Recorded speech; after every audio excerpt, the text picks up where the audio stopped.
This is Chemistry Made Simple YouTube channel. Let me take this opportunity to once again welcome you to another great learning session. Today, what concerns us is the nomenclature of a family of organic compounds known as alkynes. First things first, what are alkynes? A simple explanation is that alkynes refers to a homologous series of organic compounds that bears a carbon-carbon triple bond.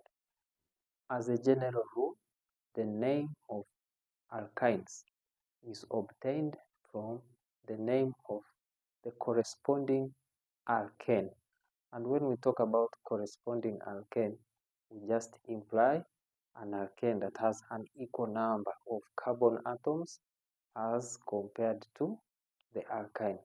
So as a general rule, Iupac guidelines state that the name of alkynes must be obtained from the name of the corresponding alkane by replacing the suffix ane in the name of the alkane with the suffix yne. Displayed besides here is the first member of alkynes, and therefore by exercising the above guideline, the name of that compound displayed is ethyne. However, long carbon straight chain alkynes are named by basing on the format displayed there. I'll give you some time to look at the format. According to the format, the lowest locant of the carbon-carbon triple bond is obtained by assigning numbers to carbon atoms of the alkyne carbon-carbon chain in a way that the carbon-carbon triple bond is located between the lowest numbers possible. Example 1 displayed there is an alkyne that has a total of 6 carbon atoms. Now notice that the carbon-carbon triple bond is located between the numbers 2 and 3, and therefore applying the above guideline, the name of this compound becomes hex-2-yne, which we pronounce as hex-2-yne. Second example displayed there also, realize that the whole carbon chain has 5 carbon atoms, and the carbon-carbon triple bond is between the first and the second carbon atom, and therefore by applying the above guideline, the name of this compound is going to be pent-1-yne, which is pronounced as pent-1-yne.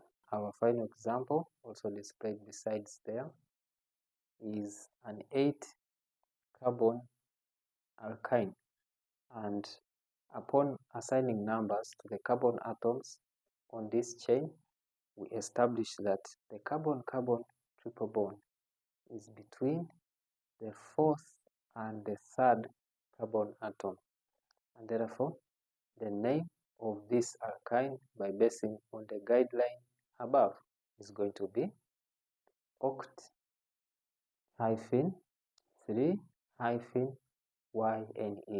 That is literally pronounced as oct-3-yne. Ladies and gentlemen, in the previous part, we have been trying to name straight chain alkynes.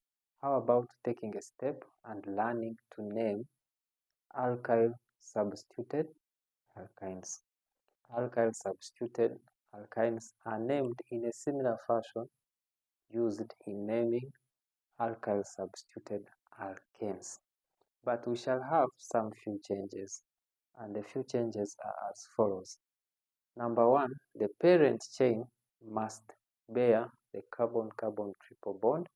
So unlike in alkanes, where we were just interested in the longest carbon-carbon skeleton as the parent chain, under alkynes we shall also add the fact that this longest carbon-carbon chain must bear the carbon-to-carbon triple bond. Guideline number 2 is that when assigning numbers to carbon atoms on the parent chain, we always make sure that the carbon atoms bearing the carbon-carbon triple bond have the lowest numbers possible. Do not forget that numbering can be from the first carbon atom of the parent chain to the last carbon atom of the parent chain, or for that case, from the last carbon atom of the parent chain to the first carbon atom of the parent chain. Third guideline is similar to the guideline that we had in naming alkyl substituted alkanes, that if you have different alkyl substituents on the alkyne, then these different alkyl substituents must be written according to alphabetical superiority. And our final guideline is also similar to the guideline C in naming alkyl substituted alkanes, that presence of similar alkyl substituents on an alkyne is indicated by using the prefix di for 2 similar alkyl substituents, comma, tri for 3 similar alkyl substituents, comma, tetra for 4 similar alkyl substituents, and so on, as derived from Latin. At this step, let us try to apply the 4 general guidelines above in naming the displayed compound. In the displayed compound there, the parent chain, as I have said, must be the longest carbon-carbon chain that has the carbon-carbon triple bond. Therefore, without wasting any more time, the yellow highlighted carbon-carbon chain is the parent chain. After obtaining the carbon-carbon parent chain, we assign numbers to our carbon-carbon parent chain according to guideline number 2, such that the carbon-carbon triple bond is located between the lowest numbers assigned to carbon atoms, as shown there. Therefore, by basing on the alphabetical arrangement of the 2 alkyl substituents of the compound, we can therefore write the name as 4-cyclopropyl-3-ethyl, and then the parent name. What is the parent name? The parent name is hex-1-YNE. That is pronounced as 4-cyclopropyl-3-ethyl hex-1-ine. At this point, I take this opportunity to welcome you to the chemistry classroom, where we shall physically apply the rules to name the given compound. Welcome to the classroom. And before us is a question that requires us to name our compound, but we have to name it systematically. Whenever you see systematically, they mean that you must follow Iupac guidelines. So, by following Iupac guidelines, first step is that from this compound, obtain the parent chain. As we have said, the parent chain must be the longest carbon-carbon skeleton in the compound, but in this case, it must bear the carbon-carbon triple bond. As I have advised you severally, always transverse the given compound and obtain all the possible carbon-carbon skeletons. And from all the possible carbon-carbon skeletons, choose the one with the highest number as the parent chain.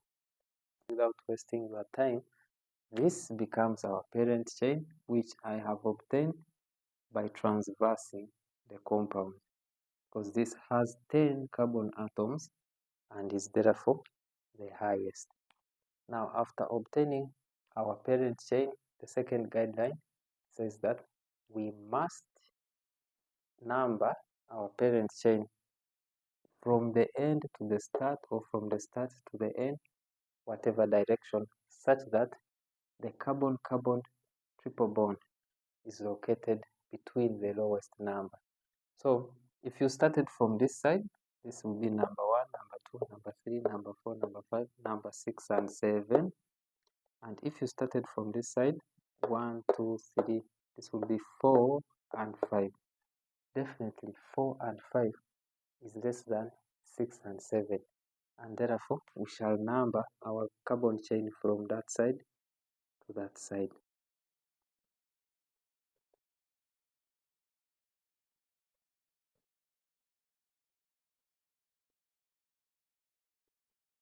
The numbers that we are going to use in our name is the number 4, then the number 6, number 3, and number 7. Before we can write down the name, it is important for us to understand that this substituent here is known as secondary propyl, and this substituent here is known as tertiary butyl, and finally this one here we have seen is known as a what? As a methyl substituent. So we are going to write the name of the compound, but also maintaining the fact that these must be written in alphabetical superiority. So, ladies and gentlemen, by exercising the alphabetical superiority of the substituents, our first substituent to write is on position 3, which is a methyl group. Our second substituent is on position 6, which is secondary propyl. And finally, our last substituent is on position 7, which is tertiary butyl. At this point, we have been able to write the name of all the substituents. What is remaining is the parent name. The parent name is to deal with 10 carbon atoms. So from 10, we have the prefix dec, and then on position 4, we have our carbon-carbon triple bond, as simple as that. So if I will re-emphasize this by circling it in red, this is the desired name of the given compound systematically. At this point, I want to thank you for being part of this presentation. Do you have any challenge as regards the naming of organic compounds? Please contact me by sending me an email using the email address in the description of this video, and I will gladly respond to you. Until next time, I remain yours faithfully, a chemistry teacher. Goodbye.